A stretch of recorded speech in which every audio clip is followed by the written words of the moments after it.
আমি শুধু নবীর মৃত্যুর সময়টার কথা বলছি। মৃত্যু কেমন জিনিস আল্লাহ রাব্বুল আলামিন নবীকে বলছে, নবী আপনি মৃত্যু বলে ভয় করেন না। মৃত্যুর ভয় আপনার নয়। আপনার যখন জান কবজ হবে, যখন একটা ছোট্ট লাল পিপিলিকায় কামড় দিলে যতটা যন্ত্রণা না হয়, তার চাইতে হালকা যন্ত্রণা আপনি অনুভব করতে পারবেন না। অতএব আপনি জান কবজের সময় মনে হচ্ছে যে আপনি ঘুমিয়ে গেলে ওইটাই মনে হবে। ঈশ্বরই বলছেন, আয়েশার বুকের উপর মাথা দিয়ে আছেন, আয়েশা রাদিয়াল্লাহু তাআলা বুকের মাথা দিয়ে বিশ্বনবী বলছেন, আয়েশা রে আমি মৃত্যুর কালে আমি একটু উঠু করে নামাজ পড়বো। নবীর দৈনন্দিন নামাজ পড়ে যতদিন জীবনে নামাজ পড়েছেন, বিনা দাতন করে নামাজ উঠু করেছেন, এটা কোনো প্রমাণ নাই। বিশ্বনবী তাই বলছেন, আমাকে এখন দাতনের ব্যবস্থা করে দাও। আমার আয়েশা বলছেন, ওয়ানা মুসলিমা রাসূলুল্লাহ সাল্লাল্লাহু আলাইহি ওয়াসাল্লাম, আমি নবীকে এই ঘরের বুকে করে ধরে আছি, আমি চেয়ারের মতো হয়ে আছি, আর আমার চেয়ারের উপরে যাও নবী বসে থাকেন, ওইভাবে আমার এইভাবে পিঠ লাগিয়ে বসে আছে।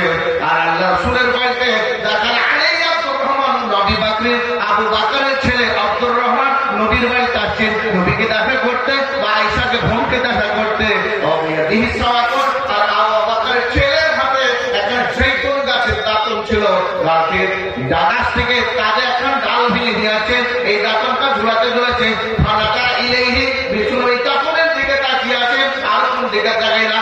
আবু বকরের ছেলে ও আবু সেই নবীর কাছে চলে এলেন, আব্দুর রহমান চলে এলেন, বিষ্ণুবী দাতনের দিকে তাকিয়ে আছেন। আয়েশা বলছেন, আব্দুল্লাহ নবী কবি দাতন খান কি আপনাকে এনে দিব? বিশ্বনবী মুখে কথা বলতে পারে না, আখারাবের রাশিয়ার নাম শুধু মাথায় এসে বলে, হ্যাঁ দাতন খান আমাকে এনে দাও, দাতন খান আমাকে এনে দাও। আয়েশা বলছে, পাতানা মতো আমার ভাইয়ের কাছ থেকে দাতন খান নিলাম, আমি যখন নবীকে দাতন দিলাম, নবী দাতন খান মুখে নিতে পারছেন না, দাতন খান নরম করতে হবে, এর জন্য পারছেন না মুখে চিবাতে। বিশ্বনবীকে বলছেন, দাতন খান চিবাতে পারছেন না বলে মুখে ইশারা করছে যে দাতন খান তুমি একটু নরম করে দাও। আয়েশা বলছেন, আমি পাথরের সঙ্গে হোক বা লোহার সঙ্গে হোক ওই দাতন খান নরম করতে এলাম। বিশ্বনবী আয়েশাকে পিছন দিক থেকে কাপড় দিয়ে কিনে বলছে, আয়েশা এটা লোহাই নরম করো না, পাথরে নরম করো না, এই দাতন খানকে তুমি মুখে চিবিয়ে দাও। আয়েশা বলছে, ফাহুলাই গেল হোক, ওই দাতন খানকে আমি মুখে চিবালাম, দাতন নরম করলাম, আমি নবীর হাতে তুলে গেলাম। নবী দাতন খান নিয়ে মুখে ঘুরালেন, ডান দিকে বাম দিকে ঘুরে দেন, বাইরে যেতেই নবীর সামনে একটা লোটাতে একটা বদলাতে পানি ছিল, নবী পাইতে করিয়ে দেই হে দুইখান হাত ওই পানির মধ্যে রাখলেন, দুই হাত দিয়ে উঁচু করলেন, মুখখানে ভাবে ধরে দেওয়ার পর আয়েশাকে বলছে, আয়েশা তোমার বুকের ওপর আমি পিঠ লাগিয়ে আমি দূরে নামাজ পড়ব। মৃত্যুর প্রাককালে আমরা এখানে যতগুলা মানুষ আছি, কতটা মানুষ আমরা 5 ওয়াক্ত নামাজ পড়ি?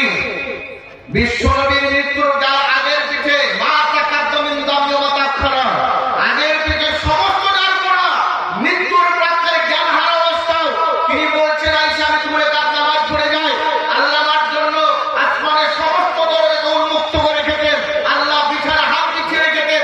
যেমন কোন মায়ের নাতিকে চায়, মায়ের কোন ছেলেকে চায় না, আমার করে দাও, যেই কবে ছেলেকে নামার জন্য বলতে হাত পেতে আছে, আল্লাহ আমাকে তার জন্য তুস্তাবো এরা আপনি তারা, আল্লাহ রাব্বুল আলামিন তিনি আমাকে পাওয়ার জন্য 2 হাত বাড়িয়েছে, আমাকে কোলে তুলে নিবেন। অতএব আল্লাহর কাছে যাওয়ার আগে আল্লাহকে একটু সম্প্রতি আল্লাহকে সন্তুষ্ট করি, আল্লাহ একটু কাজ করে তাই এসে আমি ঘুরে করে নামাজ পড়বো। হালকা করে ইশারা, রুকু সেজদা করতে পারলে না, আয়েশার বুকের উপরে মাথা রেখে হাত নামাজ পড়েছেন। আয়েশাকে বলছেন, মুখ থেকে মৃদু মৃদু কথা বের হচ্ছে, শেষ কথা বের হচ্ছে, বলছেন না ইন্নালিল মাউতি লাসাকরাত, বলছেন আয়েশা মৃত্যুর কত যাতনা।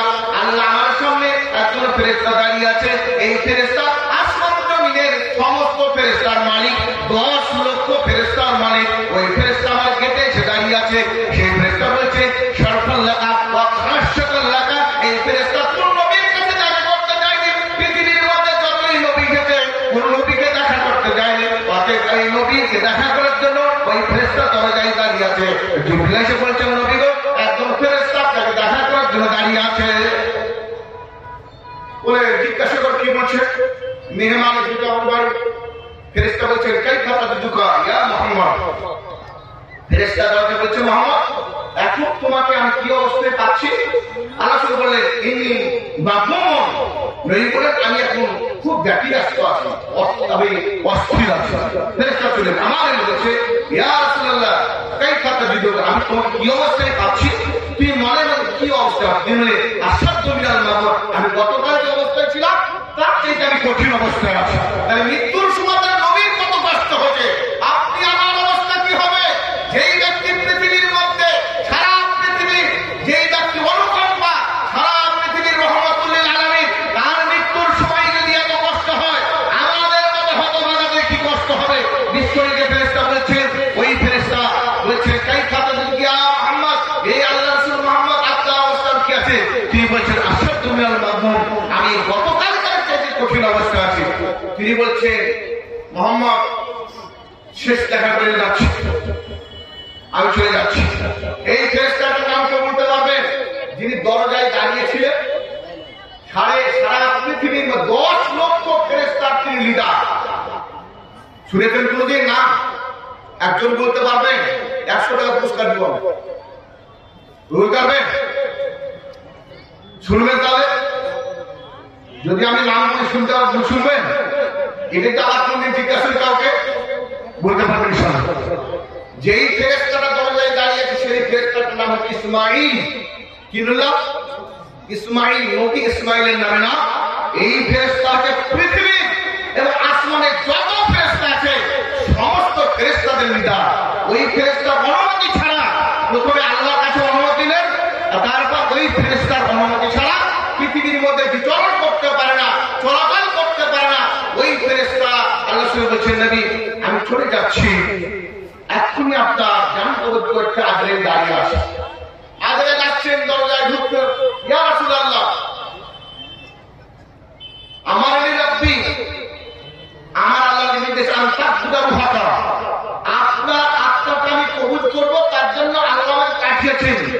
আপনি যদি আমাকে অনুমতি দেন, পৃথিবীর মধ্যে এমন কোন মানুষ নয় যে তার কাছে আজরাইল গিয়ে অনুমতি চাইবে তোমার দান কবুল করবো, অনুমতি চাইবে। মালাকুল মউত জান কবুলকারী ফেরেশতা নবীর কাছে বলছেন আপনি যদি অনুমতি দেন তাহলে আপনার জান কবুল করবো, আর যদি অনুমতি দেন তাহলে আমি ঘুরে যাবো। তবে এটা জেনে রাখুন আপনার প্রতিপালক আপনাকে পাওয়ার জন্য সমস্ত আসমানের দরজা খুলে আপনাদের হাত বাড়িয়ে বসে আছে। আপনি সেই আল্লাহর হাতে যেতে চান না পৃথিবীতে আরো থাকতে চান? আল্লাহ রাসূল বলছেন তুমি যা করতে তোমাকে নির্দেশ দেওয়া হতে তাই করো। নবীর জান কবজ হয়ে গেল, নবী চলে যাচ্ছেন। বিশ্ব নবীর বিবি আয়েশা বলছেন আমি নবীর মুখে নবীকে বুকে করে নিয়ে আছি।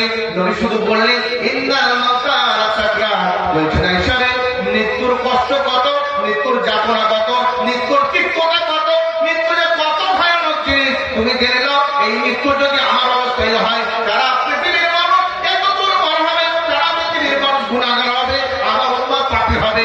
আমি নবী যদি আমার এই অবস্থা দান কবজ হয় তারা পৃথিবীর মানুষ কি করে সহ্য করবে? তাই তিনি বলতে লাগলেন আমার পৃথিবীর মানুষের অবস্থা কি হবে? বিশ্বনবী মৃত্যুর পূর্বক্ষণে মুখ থেকে একটা কথা 3 বার বলেছে। সে কথাটা কি জানা আছে কারো? মৃত্যুর আগে মরছে, শরীরের কারি স্পন্দন নাই, কিন্তু মৃত্যুর পূর্বে খানে তিনি এই কথাটা আকাশের দিকে আঙুল ফেলেন। ওপরে আসার আঙুলকে আয়েশার বুকে করে মাথা টিপ দিয়ে আছে, বলছে ইয়া রাফিকাল আলা, ইয়া রাফিকাল আলা, ইয়া রাফিকাল আলা, হে উপরের বন্ধু, হে উপরের বন্ধু, হে উপরের বন্ধু। উবিগাত নাফসু মা লাগে না হোক কখনো আলাদা গান পড়ে আস্তে আস্তে হাতটা নেমে গেল। আয়েশা বলছেন নবী আমার উপরে পড়ে চির জীবনের মতো ঘুমিয়ে গেলেন। সেই বিশ্বনবী পৃথিবী থেকে এই মৃত্যুর তিক্ততা স্বাদ গ্রহণ করেছেন, এই মৃত্যুর মজা শিখেছে, এই মৃত্যুর মুখে পতিত হয়েছে। অতএব আমরা পৃথিবী থেকে যাব, আমরা মরব, কিন্তু আমাদের মরণটা যেন হয় সঠিকভাবে। আমরা মৃত্যুর সময় যেন আমরা ভালো চিন্তা করি, আল্লাহর ব্যাপারে আমাদের চিন্তা যেন কিছু না হয়।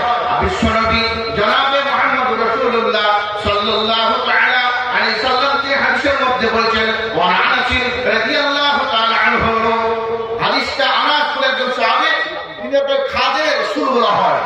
আল্লাহ রাসূলের 10 বছর তিনি জুতো পালিশ করেছেন, জুতো বয়ে দিয়েছেন, তেল মাখিয়ে দিয়েছেন, পায়খানার পানি বয়ে দিয়েছেন, যত রকমের খিদমত একজন খাদেম করে এইভাবে খিদমত করছেন 10 বছর।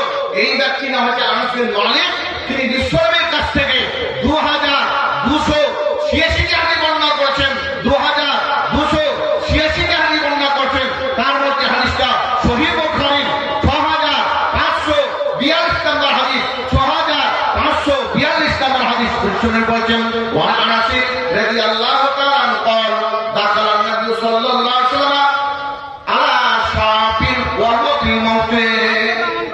বিশ্বনবী একটা জওয়ান ছেলে, যুবক ছেলে, ইমানদার ছেলে, দিনদার ছেলে, ধরে নে কাশপুরের মতো, এইরকম একটা বাড়িতে একটা ছেলে অসুস্থ আছে, শয্যাশায়ী, মৃত্যুর আসন্ন অবস্থা, কারিবুল মা এই অবস্থায় পৌঁছে আছে।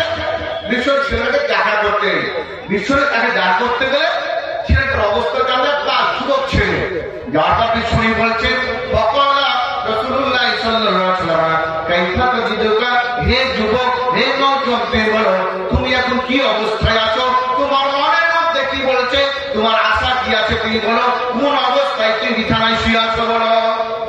বিশ্ব জানতে চায় সেটা মরছে কি অবস্থা, মরার সময় তার উদ্দেশ্যটা কি আছে, আল্লাহকে গাল দিছে না, দুনিয়াতে যেতে চাইছে না, না যাওয়ার জন্য প্রস্তুতি আছে, না মনের মধ্যে কি ভালো চিন্তা ভাবনা আছে। ছেলেটা বলছে ইয়া রাসূলুল্লাহ আরজুল্লাহ, আমি আল্লাহর কাছে আশাবাদী। কেন?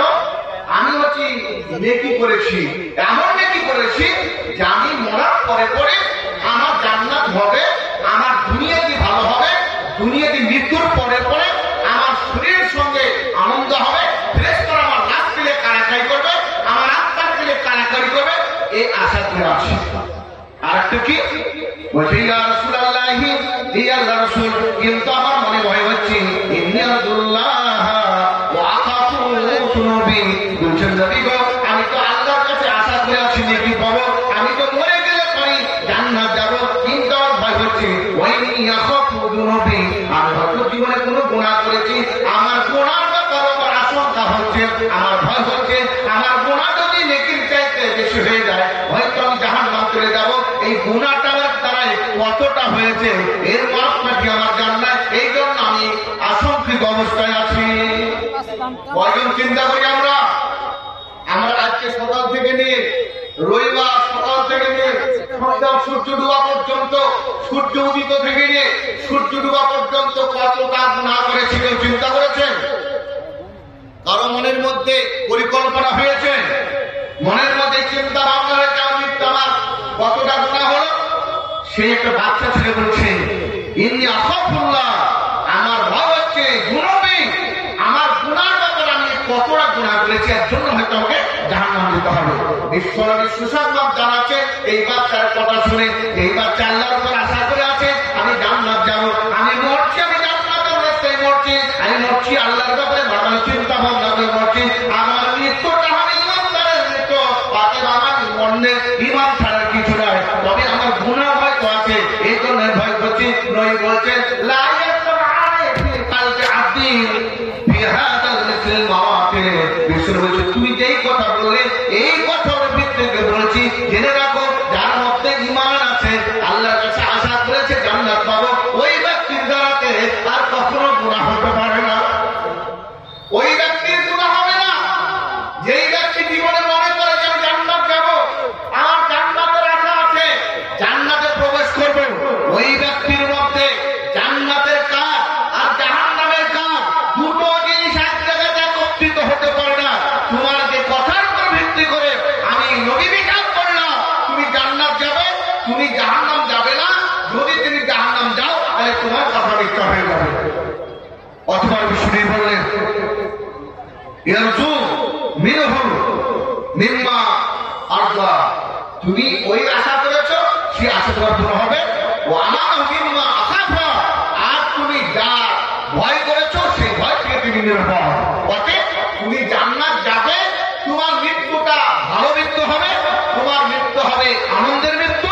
তুমি জেনে রাখো এই মৃত্যু তোমার কষ্টের মৃত্যু নয়। বিশ্বনবী জনাবে মুহাম্মদ রাসূলুল্লাহ সাল্লাল্লাহু তাআলা আলাইহি ওয়াসাল্লামের সাহাবী আবু বুরাইদা রাদিয়াল্লাহু তাআলা আনহু, আবু বুরাইদা আল-হাসিব আসলামী রাদিয়াল্লাহু তাআলা আনহু বর্ণনা করছেন জামে তিরমিজি হাদিস, জামে তিরমিজির হাদিস। বিশ্বনবীর সাহাবী এই আবু বুরাইদা আল-হাসিব আসলামী তিনি বলেছেন যে বিশ্বনবীর কাছ থেকে 164টা হাদিস বর্ণনা করেছে, তার মধ্যে এটা জামে তিরমিজির সহিহ হাদিস। বিশ্বনবী বলেছেন আবু বুরাইদা রাদিয়াল্লাহু তাআলা আনহু আন্না রাসূলুল্লাহ সাল্লাল্লাহু আলাইহি ওয়াসাল্লাম قال, বিশ্বনবী বলেছেন আল-মুমিনু ইয়ামুতু বিআরাকিল জাবিন, মুমিন ব্যক্তি যখন মারা যায় তার কপালটা ভেঙে যাবে। মুমিনের মৃত্যু কেমন? মুমিন ব্যক্তির মৃত্যু কেমন হবে? আপনি যারা সবে গোসল করাতে যাবেন, মৃত্যুর গোসল অথবা দেখতে যাবেন, এই কপালটা কাটিয়ে দেখবেন কপালটা ভেঙে গেছে কিনা। এই বিগত কয়েকদিন আমার একটা শিক্ষক পড়িনি ওনার কাছে, কিন্তু উনি নিচের শিক্ষক ছিলেন, বোর্ডিং সুপার ছিলেন দীর্ঘদিন, মাদ্রাসার নাইট জলসা করতেন দীর্ঘদিন। ওই ব্যক্তির নাম হচ্ছে রুহুল আমিন। তিনি মারা গেলেন এই 1 সপ্তাহ হল। সকালে দেখতে গেলাম মুখের দিকে তাকিয়ে মনে হচ্ছে লোকটা হাসছে, মনে হচ্ছে যে এই লোকটার মুখে কিছু বলতে চাইছে, মুখটা মনে হচ্ছে উজ্জ্বল হয়ে গেছে, মনে হচ্ছে তার মুখে পূর্ণিমার চাঁদ মনে নেমে এসেছে, উজ্জ্বল মুখ। আল্লাহ রাসূল বলেন আল-মুমিন ইয়ামুতু বিআরাকিল জাবিন, যেই ব্যক্তি মুমিন হবে, মুমিন ব্যক্তির মৃত্যুটা হচ্ছে তার কপালটা ভেঙে যাচ্ছে। চিহ্ন একটা যে মুমিন ব্যক্তি পৃথিবীর মধ্যে মৃত্যুর প্রাক্কালে এমন একটা ভালো চিন্তা ভাবনা থাকবে, ভালো চিন্তা ভাবনার সঙ্গে মৃত্যু হবে, যে তার মরণ পরে কপালটা ভেঙে যাবে, মুখটা উজ্জ্বল হবে। মুসলিম মুকাদ্দাম প্রথম মুকাদ্দামায় 3 পৃষ্ঠার মধ্যে 2 জন মুহাদ্দিসের নাম করা আছে, রুবাই বিন হাস আর রাবি বিন হাস, 2 ভাই, হারেসের 2 ছেলে। এরা পৃথিবীর মধ্যে এত আল্লাহর ব্যক্তি ছিলেন।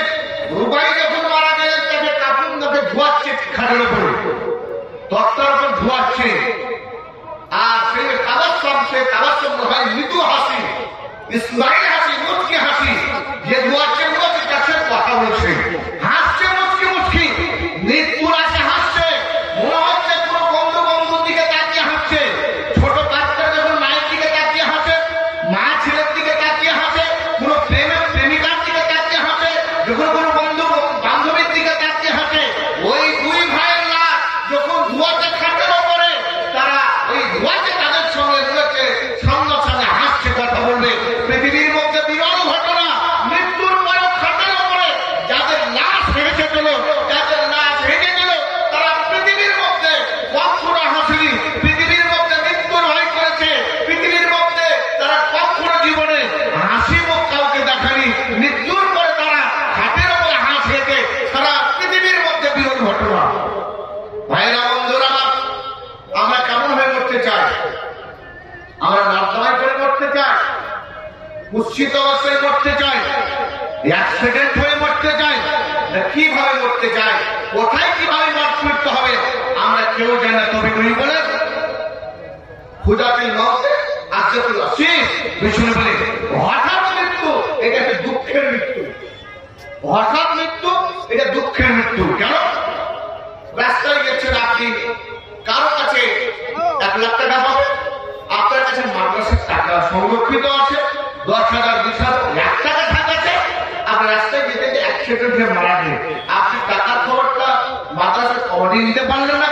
আপনি কারো কাছে 10 লাখ টাকা পাবেন, 10,000 টাকা পাবেন, আপনার প্রমাণ কিছু নাই, আপনি বলতে পারলেন ছেলে মেয়েদেরকে আমি অপরের টাকা দেবো, সমস্ত জিনিস থেকে আপনি বঞ্চিত হলেন। অকস্মাৎ মৃত্যু, হঠাৎ মৃত্যু, এটা হচ্ছে দুঃখের মৃত্যু। তার জন্য বিষ্ণু বলছেন আমার উম্মতকে আল্লাহ হঠাৎ মৃত্যু দিয়ে না, তওবা করার সময় জানে মৃত্যুর আগে পর্যন্ত তওবা করে যেতে পারে, অনুশোচনা করে যেতে পারে। পৃথিবীর মধ্যে তওবা করে গিয়ে মরলে পারে অবশ্যই তার ক্ষমতা থাকবে, হয়তো তার মরার আগে তার ছেলে মারা গেছে, বাপের আগে ছেলে মারা গেছে, সেই গোটা গলা হাতের সম্পত্তি কিছু থাকলো না। এই পোতাগলা নিষ্ফল হয়ে যাবে।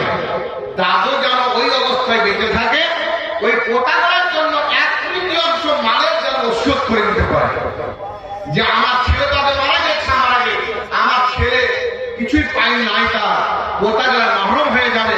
তাই বলছে আমার পোতার নামে 2 বিঘা জমি দিচ্ছি, তোমরা লিখে নাও।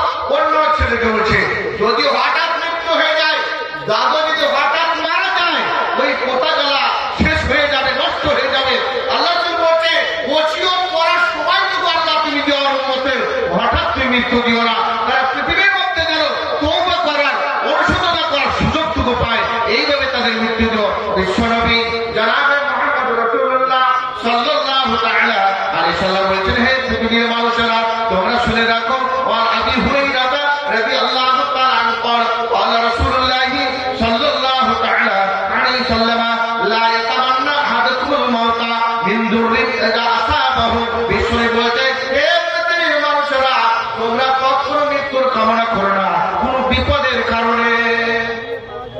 বিপদ কেমন? ছেলেদের বিপদ, বইয়ের বিপদ, স্ত্রী মারা গেছে, ছেলেরা দেখতে পায় না, বইয়েরা ভালো খেতে যায় না, প্রতিবেশীর লোকেরাও ভালোবাসে না, নির্জন জায়গা। ঝাড়খণ্ড একটা গ্রাম আছে, একজন এখানকার শিক্ষক আছে, এখানে এলামের কাছে একটা মনিরামপুরের গ্রাম আছে। মনিরামপুর গ্রামের মধ্যে তার একটা জলটা একটা ঘটনা হচ্ছে। আমি একবার 5 বছর 7 বছর আগে একবার রমজান মাসে 21 সালে দাদা জ্বর সে গেছিল আপনাদের গ্রামে। একটা ইনসান বলে ব্যক্তি ওই মসজিদে বসে আছে, বয়স্ক লোক, বলছি চাচা বাড়ি যান, এখন তো 12টা বাজছে, বাড়ি যান, ঘুমা গেছে, তারপর সাহারি খাবে। বলছে বাবা বাড়ি যাবো না, কেন? আমার স্ত্রী নাই, আর এই 10 বছর থেকে মসজিদে শুয়ে থাকে, ছেলেরা খেতে যায় না, এই মরিচের ভাত এনে দিই, গায়ে যায় আর খাই না থাকি, ছেলেরাও দেখে না, আমার স্ত্রী তো নাই, বোনেরাও দেখে না, আমার বাড়িতে না দিয়ে সেখান থেকে ভালো। বন্ধুরা চিন্তা করুন, পরিবার কি বলবে? আল্লাহ তুমি আমাদের দুনিয়া থেকে উঠে দাও। আল্লাহ বলছেন, তুমি বলছেন তুমি এই দোয়া করো না, দুনিয়া থেকে উঠে যাও না, যতদিন তুমি বেঁচে থাকবে নেকি অর্জন করবে, তুমি কোন ব্যথার জন্য, কষ্টের জন্য তুমি তোর কামনা করো না। কোন বিপদের কারণে, কষ্টের কারণে আসাবাহু, সেই কষ্ট তোমাকে পৌঁছেছে, শরীরে পৌঁছেছে, তোমার দেহের মধ্যে পৌঁছেছে, চোখে পৌঁছেছে, হাতে পৌঁছেছে, মালধনে পৌঁছেছে, তোমার ব্যক্তিগত জীবনে পৌঁছেছে, এর জন্য তুমি আল্লাহর কাছে মৃত্যুর কামনা করো না, কামনা করো না। কেন?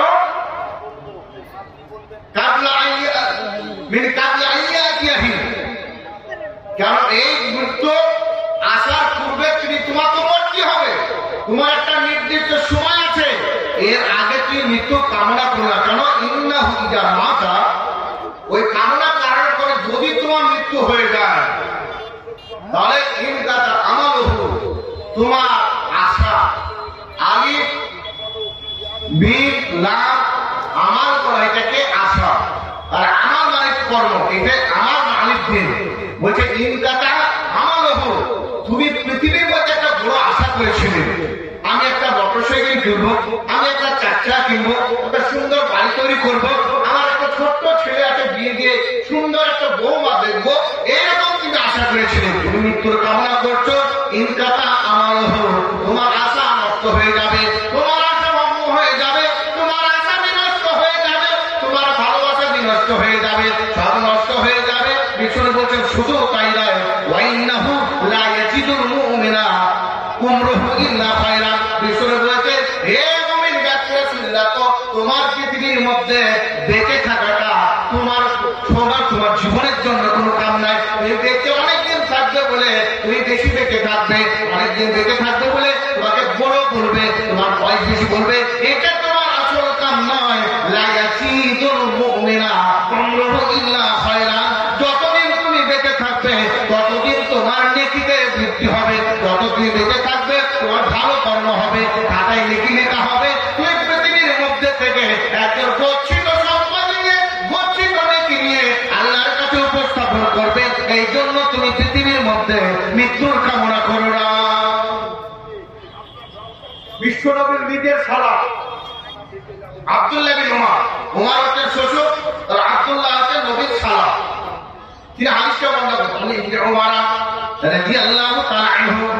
আব্দুল্লাহ বিন উমর নবীর নিজের শালা, নবীর কাছ থেকে 1660টি হাদিস বর্ণনা করেছিল। 1660টি হাদিস বর্ণনা করছে। তার মধ্যে হাদিসটা সহিহ মুসলিমের 13 নম্বর হাদিস। সহিহ মুসলিমের 13 নম্বর হাদিস তিনি বলছেন অনেক